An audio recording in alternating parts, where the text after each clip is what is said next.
Clap your hands, how sweep it is. The Sixers complete their first sweep of a postseason series since 1991, when the man next to me was coaching Charles Barkley in the Nuke Bowl with Percy Hawkins, Arm Gilliam. They swept the Bucks. And speaking of sweeping, I think I see a little dust out there, Mark Jackson. I mean, Amy, you know, I don't want to say I'm a fortune teller, but I told you so. Yeah, walk around Philly, people say, you brought that out a little too fast. I don't think so. Let's take those nets, just little them back Spencer to Dinwiddie, Brooklyn I think he missed a as little. we rest and Dinwiddie get back. on You know what I mean? You see it. Ben Simmons, I think you missed a Ben Simmons spot over there. I'm going to sweep that right over there under the rug. Ben Simmons sighting in this one. What a game. What a battle. Sixers down by as many as 11 points in this one. No Joel Embiid. No problem. They storm back. They take the game. They take the series. What a contest when you think about everything they had to overcome and everything they do.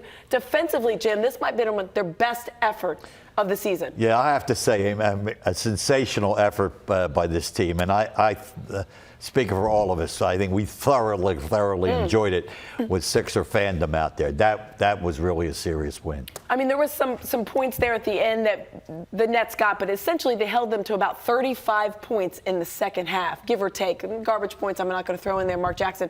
What does that tell you about the mettle, the fortitude of this team? Well, it tells you this team is deep. The 76ers is deeper than people anticipated early in the year. And early in the year, Amy, I told everybody, relax. I'm telling you what I'm talking about. I might be a fortune teller here. This is what happens when you have athletic wings, guys that can guard, guys that are dogs, guys that take things personally, get on the floor and dive for those balls. I think it's important to understand what we have there. We have a bench, we have depth, we have other guys that can put the ball in a basket other than Joel. Well, Tyrese Maxey enjoyed a really good postseason so far and another good game 4. Let's check in with him and Taryn Hatcher. Tyrese, you guys pull off the sweep. I mean, you outscored them. Well, at one point you were outscoring them by 20-plus points in the second half of the game. What did it take in that second half to pull this one off? Yeah, I think the first half we were a little rushed. I missed a lot of chippies at the rim. James missed a lot of chippies at the rim. And we told each other, at the end of the first half, we can't play any worse offensively. And we held them 48 points, which is good. And then we came out here, we got real stingy, man. We only gave them 40 points this half, and we were scoring the ball. I had a solid third quarter, and Tobias Harris was huge. He was huge down the stretch. I mean, to that point, without Joel today, it was you, it was Tobias, and Paul Reed in double-digit rebounds in this game. What does it mean for everyone to step up the way they did in a punch-out game today? Yeah, we've been saying it for a long time. We deep, man. We got a lot of depth. A lot of guys can step up in many different ways. Even when guys like James and me don't have it going, you have a guy like Tobias who gets buckets all the time, man. You appreciate it. Mo came in, hit some big threes, and then shout out to Paul Reed, man. He was a little overzealous in the first half. Doc sat him down and told him to get every rebound, and that's what he did. To get this one done in a sweep, what does that mean for you guys, especially when you have Joel who's trying to get healthy? And I'm sure you didn't want to play any extra games this series if you didn't have to. Man, it's huge, man. Like, to get through this series 4-0, and we can get through it fast so we can be healthy. We got to get Joel a break. He's gonna, I feel like he'll come back next series ready to play because he has this time to rest. And then, guys like James and Tuck and I, myself, we're going to need their rest as well. Tyrese, congratulations. Good luck the rest of the way. Thank you. I mean, he said everything I thought was really hitting every note. Praise Tobias Harris, praise Paul Reed, saying, listen, your first half wasn't great, but that doesn't matter. Second half is your time, and you saw that. Everyone's stepping up. Let's welcome in now Kate Scott and Al Abzinabi, who got to call this game. And unfortunately, it's the last game we get to hear you guys on for the postseason. But what a game to go out on. Are you kidding me? They're down 11. People at home are thinking like, oh, well, at least they get to see him at home. No more. They take care of business. They get at least a week off to let their big man rest. Kate, what was the energy like there? Because I heard a lot of cheering, and I know it's from Sixers fans. Yes. Did you hear it as the game was winding to a close and Doc Rivers was efforting into the crowd, motioning to the crowd because there were so many all the way around the arena. The energy was electric, Amy, as it should be for every postseason game.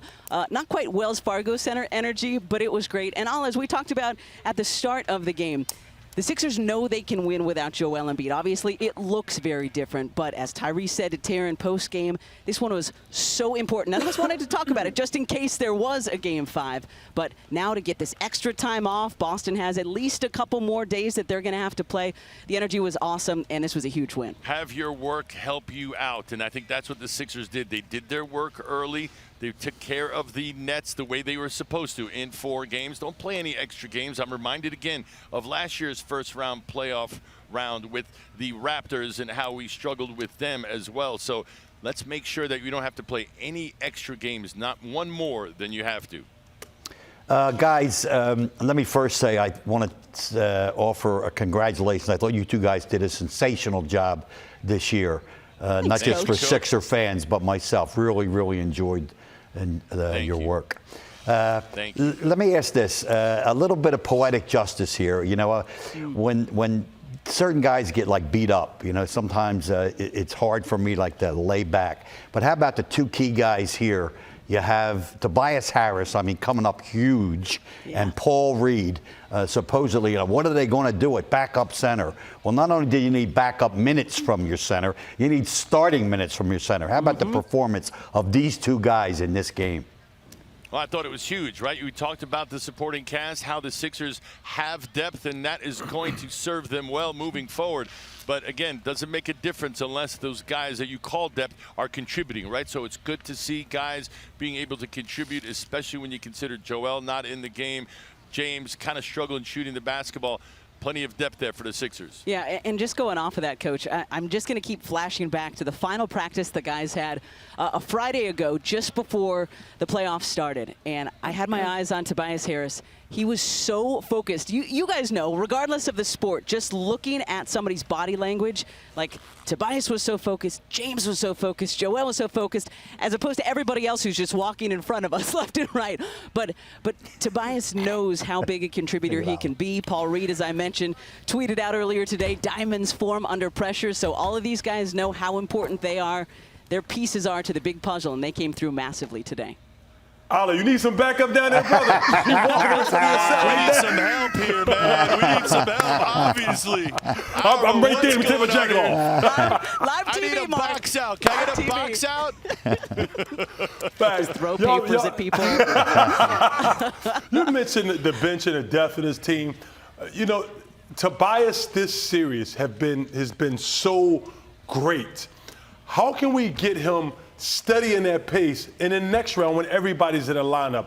What is what are your thoughts, guys, on him? Even when all the other 3 big 3 is in there, he can get his thing going. Alla, your thoughts? Again, we apologize for all this. I'll be right there. just a lot Ollie. of Can't make this stuff There's up. a lot of You people really who can't want to make be this stuff on up. TV in Philly. So Yeah, there's, let Let me get to your question. I think that the biggest thing that they can do, and it's tough to do because you've got other guys in the game like Joel Embiid and James Harden. But what you saw today, the Sixers did was they fed him the ball from the first possession, and then the first possession in the third quarter as well. They made sure it was a concerted effort to get him the basketball. The problem, Mark, is when JoJo comes back and James is rolling, those touches aren't there as often for him, so it's tough for a guy like him to get into a rhythm. But today, they tried and they succeeded. And maybe the one positive we can take off of the fact that Joel wasn't available today was the fact that Tobias and Tyrese both found their rhythm, got going in this first round. So hopefully they can carry over that personal momentum into the second. We shall see. Guys, thank you so much for a fabulous season. We will miss hearing your voices on the call, but we appreciate Kate Scott and Alla Abdinabi so much. And Alla wanted to fight somebody, I'm pretty sure. That was amazing. I'm with him, though. I was going to fight him. Come on. It's you talk about distraction. You lose your focus. You're watching guys here. It's tough to hear questions. And It's pretty impressive. But it was, it was such a great game. And you guys were just talking about Tobias Harris. 20 points the other night, first game, 21 the first game, 20 the second game, 15 game 3, and then a game where they absolutely needed him, he has 25. So, Mark, I thought your question was such a valid one. Jim, I'll pose it to you. Can he be this guy throughout the next series? Because the matchups are going to be a lot different against whomever it might be if it's the Celtics. yeah, I don't know if can he be a 20-point scorer. If you deemed him to be, I'd say possibility. I don't need 20, but I think it's a valid question, Aim, in this sense. he's not going to get those kinds of, I'm going to use his word from after one of his post games when he said opportunities. I've gotten more opportunities. The question to me is, should you create some more opportunities for him, which can be done very, very readily. You heard allude, he got the first opportunity of the first half. They gave him the first opportunity of the second with a set play. If you just continue like the play and the flow, which is not the worst thing, he won't get as many opportunities. I think the Sixer coaching staff will take a look at creating more opportunities for Tobias Harris. Will it come to pass? I can't predict. Well, let's check in with Doc Rivers after his team's sweep of the Brooklyn Nets. Well, I have a statement. Before we start, my players clarified something. It's playing with your food. Okay, continue. Okay, now we can start. You said before the game you had confidence in your group. Yeah. You guys have been successful after a while. What allowed you guys to turn the game around in the second half? Just hung in there. You know, we felt like at halftime we wasted a lot of offensive possessions. You know, we had a good talk. I mean, we talked about you have to want to win more than you want to score. You know, and as a group, all of us, you know, every single guy, it just felt like everyone was trying to score and scoring. You know, Paul Reed, who was phenomenal in the second half. In the first half, he had 3 offensive rebounds that he tried to put up all year. He's been grabbing them, throwing them back out for threes. Tobias, you know, was chasing it. James, Tyrese. And then in the second half, we just took a deep breath and started moving the ball and playing right. And that allowed us to set our defense, play zone, mix it up, you know. And so, but knowing this fun at halftime, we were down, hadn't played well. We felt like we were going to win the game. You could feel that with our group. Doc, you talked about Paul Reed being phenomenal. I know a lot of times you try to keep your rotation the same. Why did you decide to start him today? I just thought he earned that. You know, he's been playing well. I did love the Paul and Tuck combination together. But in the third quarter, that turned out to be great because, you know, we've won this series, I think, mostly because we dominated the glass. And so that was our thought going into the game today. Paul and Tucker are our 2 best rebounders. Let's put them on the floor. I know it's going to create offensive spacing problems, but let's see what we can get. And then in the second half, really from the second quarter on, we separated them. We played, for the most part, one of them on the floor. Net both of them on the floor, and I thought it was good for us. Doc, does a game like this show sort of what Tobias gives up as, you know, the 4th guy on a lot of nights, and then you can turn to him in a game like this and has that sort of performance? Yeah, and it was great for him because I think at the beginning, it was a great lesson for him. Beginning of the game, he was chasing scoring, like I'm going to be a scorer tonight, and he was out of sorts. Then when he took his time, he literally dominated that 4th quarter and won that game for us. That was huge for us. What do you think of James' overall performance? Like, he didn't shoot the ball well, but he was able to just... Yeah, he played right. You know, he missed shots he makes, you know, and we have, I can't even tell you the joke we have, but, you know, that's why he was laughing at me the last time, but I can't share that. So, like, but he got every shot that he wanted. You know, and that's what I kept saying. You're getting every shot you want. I don't know what you want me to do, you know. And so we're fine with that. I mean, he missed the last one. It was point blank. And if he gets there most of the time, most of those are going to go in. We know that. Tobias, at the end of last year, talked about this team needing to be tougher. Yes. Is this an indication that this team is... Yeah, I think we've shown that all year, really. Tuck, adding Tuck. The guys who are returned have come back with that mindset. DeAnthony Melton, Jalen, Paul Reed, all of them. We got a bunch of guys that aren't scared of the fight. They actually go towards it, and that's a good group to have. Is it a sign of maturity? Yes. Well, that you guys were able to close the series out, unlike a year ago when you were in a similar spot and did not. Absolutely, and especially with this circumstance, you know, not having your big fella and not worrying about it. Yeah, I thought that was important for us. You just touched on it, but DeAnthony, he didn't score until the 4th quarter. Yeah. I mean, how much of a lift was it for him to finally just get some shots? It was huge for him. I mean, the kid can shoot, right? He can make plays. We called that timeout with 3-0, whatever, because I was going to lose it at 3 anyway. and we were out of sorts. And we told James they're most likely going to trap. We're going to put DeAnthony at the nail, and you just make the decision. And he makes great decisions there, so it was great. Doc, you talk about how hard it is to win. I believe this is the first sweep the Sixers had in 32 seasons. Can you just talk about that?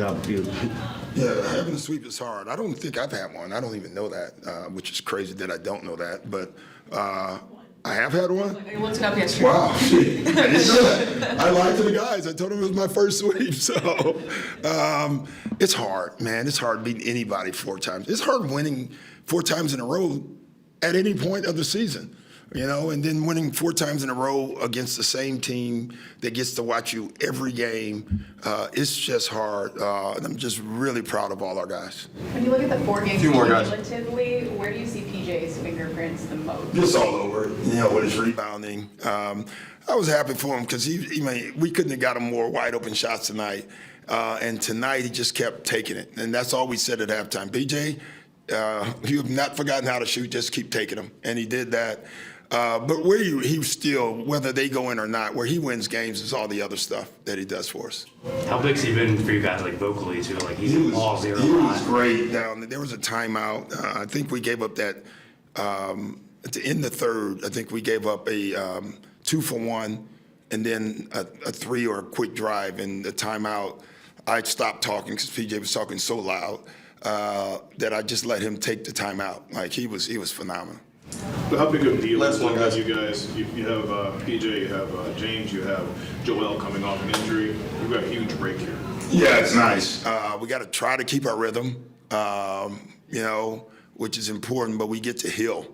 And that's really important. This is a physical series. Guys are on the floor a lot. They give them credit. Jock, I thought, his preparation in this series was tremendous. I thought he did the right stuff, in my opinion, by trapping Joel and live with it. That's hard to do as a coach, And so yeah, they stretched us, they pushed us. A lot for us to learn though, too, and stuff that we can prepare for and moving forward. Just one thing real quick. Now the series is over, do you have any sense of or confidence level in whether Joel will be ready for the start of this? Look, I don't. I'm not that I don't have confidence. I just don't know. I would say right now, it's probably the same percentage that I said before the game.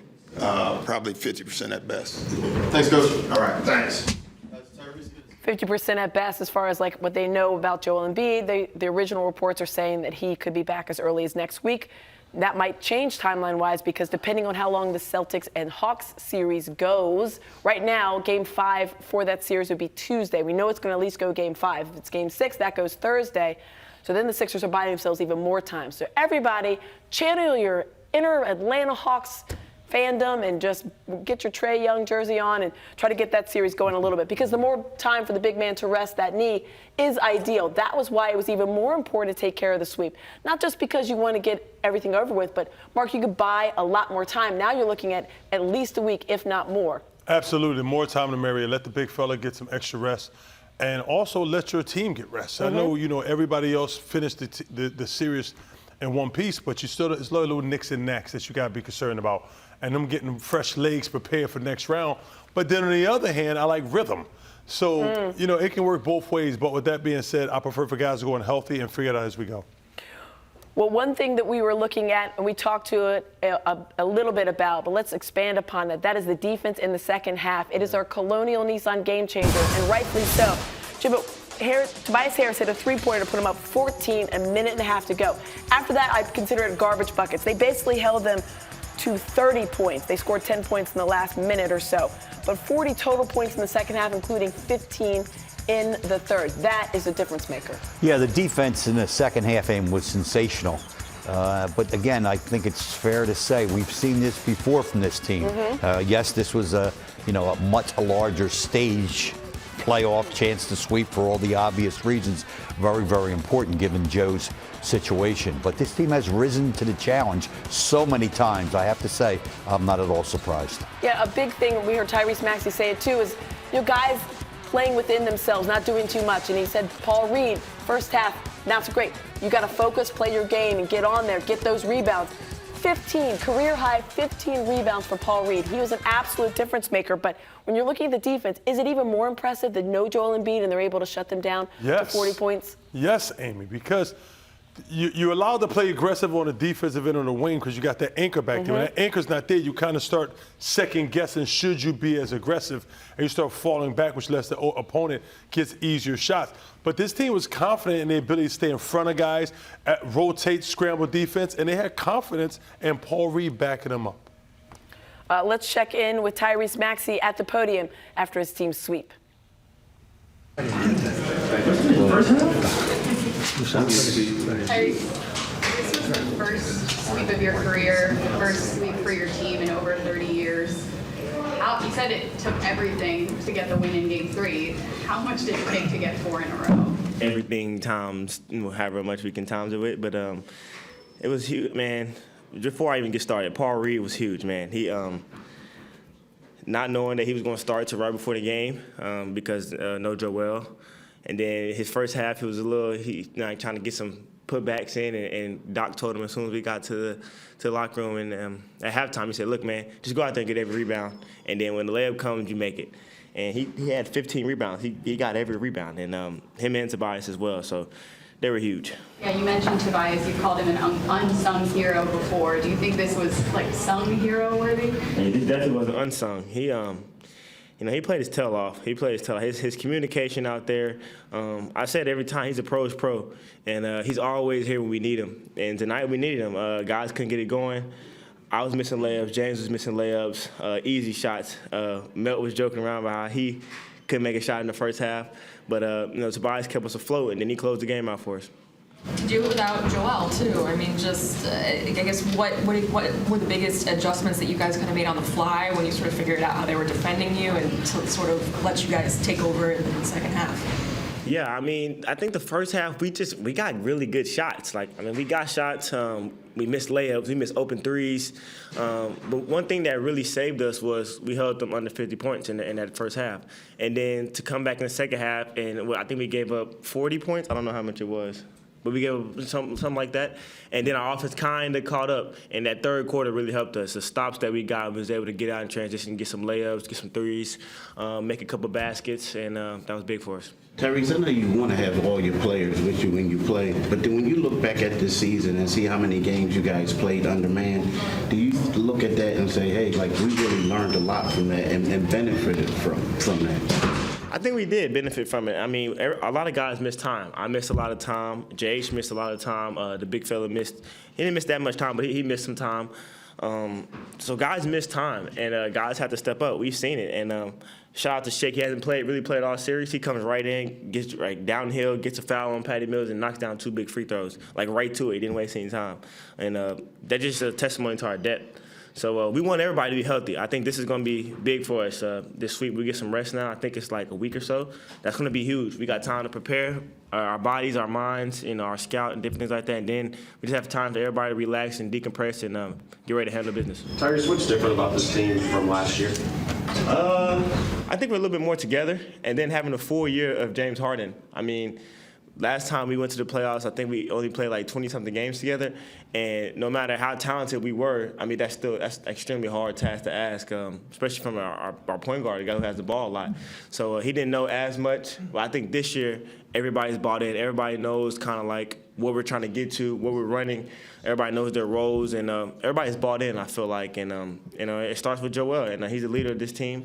And for him, he texted the guys before the game and told us good luck, and we appreciate him for that. And we need to be healthy. What is different with you mentioned having James the whole year. Obviously, only got that few weeks with him last year. What's been different having him over the course of the whole year as opposed to going to the playoffs with just 6 or 8 weeks of preparation like you heard about? I think the biggest thing is we know how to play with them. I mean, it's hard. It's an adjustment. I mean, he plays a certain type of way, and he has adjusted to playing with the big fella, playing with this team, and he's bought in 100%. And what he's done for this team is exceptional. But we also had to figure out like when we need the space, when we need to set, when we need to run into screens, or where we need to be when he has the ball. And I feel like it's really helped us as a whole. And then, defensively, we've really bought in and locked into what we're doing defensively, bringing in Melt. He's been huge as well. And Tuck. Sorry. You mentioned Melt. What do you think he brought in especially down the stretch of the game? toughness. He was tough, and then he hit some big shots, man. I think he hit 2 threes in the fourth, I want to say. I may be wrong, but he hit 2 threes in the fourth. Then he hit a midi. I don't remember the last time I ever seen him hit a midi. But I'm like, that was great, dude. But anyway, then he had a tip, man. He tipped one in, too. Like, he was huge, man. And then his defense, just activity. He was active. He communicates as well. He helps us. He helps me. He helps James. He helps Tobias. Then him and PJ Tucker, when they're out there together, they're just out there causing havoc. And then Paul Reed was huge as well. So how concerned are you about Joel's injury? I mean, we know how impactful he is, and you guys struggled with him last year in the second round. Right. Hopefully this rest is going to be big for him. I mean, last year we had to kind of go straight into playing the second round match with Miami, and that he was hurt. I think he hurt his face and thumb and so much stuff going on. But like this year we have some time, so hopefully he can get healthy.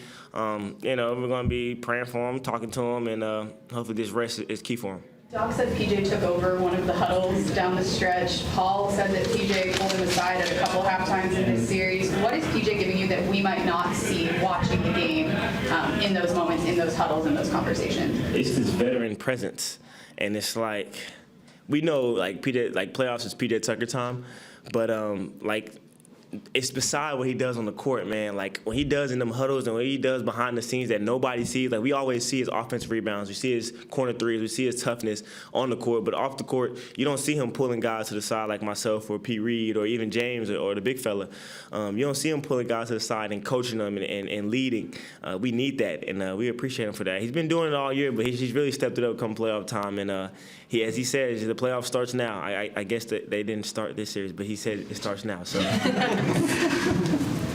Thanks, Tyrese. Playoffs didn't start yet, apparently. They knew they were going to get past the Nets, and now they're really focusing on it because, like you guys at home, they all know what their history is when it comes to the playoffs. But how good was that interview? Right, we were sitting here talking, and we watched this obviously live, just like you guys watch it.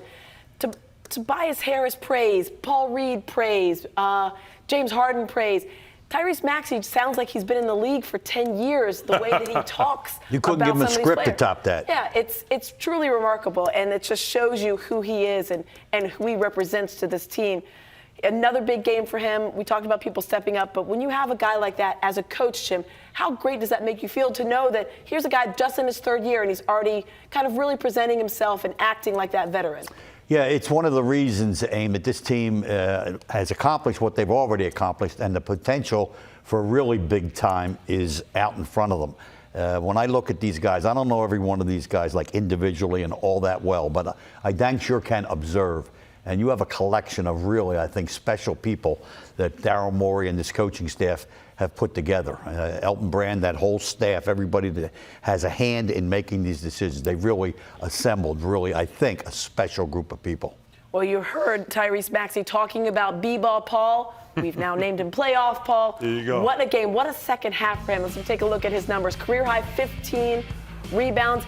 8 of those on the offensive board. Now, that's something we talked about in the pregame, is how much they've been killing the offensive board. And one of those is because Joel Embiid had been in. PJ Tucker was that guy. But today it was Paul Reed. They said at halftime, they told him, listen, we need you to rebound. He heard it, and he did it. Let's check out our Yingling Presents Lager Up. Mark Jackson, B-ball Paul. Tyrese said he hit a midi. I've never seen him hit a midi. Listen, he just crashed the glass. He was an animal today, getting in the lane, doing things, and just making things work. That's what he did. He gave him we said it before, energy doesn't lie, and Paul Reed does that. Look at that. Pursues every missed shot, Mark. And active, super active on the rebounding. And that's what you need, especially if you're in a game where you're down as many as 11 points, Jim.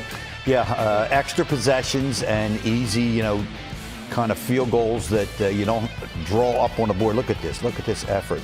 You have two guys like him and Tucker trying to create those second shots. Yeah, well, you heard Doc Rivers say it, that we won this series in the convincing fashion that we did, meaning 4-0, because of the difference in offensive rebounding. It's so many of those second chance points. We told you before the game, it was a plus 43, a 43-point differential. That's the most since they started keeping this stat. You're going back 30-plus years. And then because of that, on the flip side, the Nets have been limited to just 12 second-half points. 25-10 in this game tonight. There you go. So plus 15 when you look at it. So Yep. overall, plus 58. Plus 58 points because of offensive rebound. Like, that is just a mind-blowing stat right there. That Second is chance mind-blowing. points, isn't it, Mark? That's It's this. mind-blowing, You was Jimmy. determined to really enforce your will on the opponent, and the Sixers did that. That's about heart and hustle. Yeah. It's not more. It's not having to do with height or length. It's just about heart and hustle. And for the Sixers to dominate them like that, that tells you where their mindset was and their energy. Yeah, it was something to behold, and it was a fun one today. We got to see contributions from everyone up and down that lineup.